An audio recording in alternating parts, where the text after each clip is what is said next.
Boa tarde, turminha. Aula de História, explorando documentos. O senhor Ariosto nasceu em São Paulo em 1900. Leia o depoimento dele sobre a rua onde morava quando criança.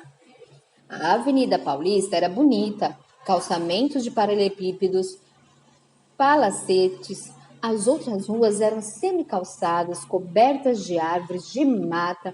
De noite, os lampioneiros vinham acender os lampiões e de madrugada voltavam para apagar. Minha rua tinha poucas casas, uma aqui, outra a 500 metros. Naquela época faziam casas bem grandes. A nossa tinha quintal com pé de laranja, mexerica, ameixa e abacate.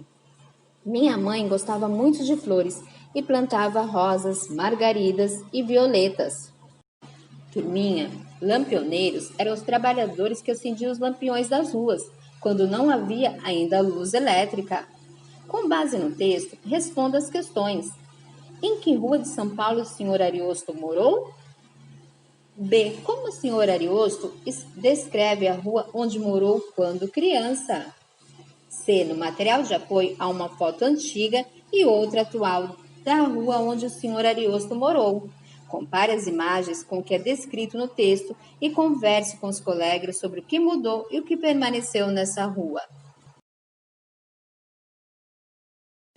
Turminha, esta é a página do material de apoio. Vocês podem estar anotando as diferenças que vocês perceberam no caderno ou até mesmo no livro. Eu faço parte da história. Qual é a rua mais antiga da cidade onde se localiza sua escola? Pesquise uma fotografia que mostre essa rua no passado e responda os itens a seguir. Desenhe como a rua era antigamente e como é atualmente. B. Essa rua passou por mudanças? Quais?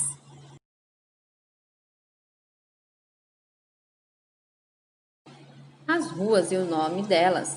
A memória de uma cidade também está preservada no nome das ruas. Muitas vezes, o nome das ruas, assim como fazem os monumentos, homenageiam povos, fatos e personalidades que fizeram parte da história de cidades e de países. No passado, em algumas cidades, o nome de uma rua era dado de acordo com os trabalhos realizados pelos moradores do local. Havia, por exemplo, a Rua dos Sapateiros, a Rua dos Alfaiates, a Rua do Comércio, entre outras. 7 de setembro é um dos nomes históricos mais comuns usados em espaços das cidades brasileiras, como em Curitiba, no Paraná. Esse nome consolida a memória de um fato histórico, a independência do Brasil. Aprender é divertido. Nas cidades, cada rua recebe um nome, o qual é importante para a localização de um espaço. Há ruas que são nomeadas com número, letra ou em referência a animais, pessoas, lugares, profissões, cores, entre outros. Você conhece o nome de algumas ruas de sua cidade? Escreva o nome da rua onde você mora. Neste quadro, indique a qual elemento o nome da rua onde você mora está relacionado. É um elemento da natureza, é um número ou letra, é uma data histórica, um povo indígena, personagem histórico, é cidade, estado ou país ou de uma profissão? Ou outro, qual? C. Você sabia que no Brasil há nomes bem diferentes de ruas, como Rua da Via Láctea, Rua Telescópio e Rua Espelho Mágico? Agora, turminha, vocês irão pesquisar um nome de rua bem diferente na nossa cidade. Registre esse nome no caderno e depois mostre para a professora. Boa atividade, até a próxima aula. E não esqueçam de mandar a foto de suas atividades. Beijinhos!